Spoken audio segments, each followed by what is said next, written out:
আমরা দেখাবো না।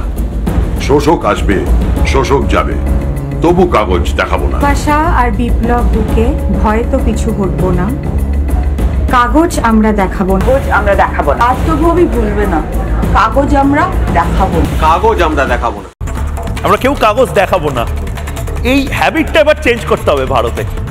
আমরা কাগজ দেখাবো, আমাদের যদি ভ্যালিড বা বৈধ কাগজ থাকে আমরা ভারতে থাকবো, আর যাদের নেই অর্থাৎ বাংলাদেশি অনুপ্রবেশকারী বা রোহিঙ্গা, তারা হয় মিয়ানমারে যাবে, বার্মাতে যাবে, বাংলাদেশে যাবে বা ডিটেনশন ক্যাম্পে যাবে। কাগজ দেখাতে হবে। কেন দেখাতে হবে কাগজ? সত্যি তো মনে হতেই পারে, সত্যি আবার ময়ূক এই কাগজ নিয়ে পড়লো কেন? বাংলাদেশ ছিল, যাদবপুর ছিল, কাগজ হাম নেই দিখায়েঙ্গে লবির পেছনে কেন পড়লো? তার কারণ হচ্ছে আমরা ভারতীয় হিসেবে খুব স্পেসিফিক্যালি চাই এই ভারতে ভারতীয়রাই ভোট দিক। যদি ভারতীয়রা সবাই মিলে সিদ্ধান্ত নেয় আজ বিজেপি নয় রাহুল গান্ধী জিতবে, কংগ্রেস জিতবে, তাহলে কংগ্রেস আসবে।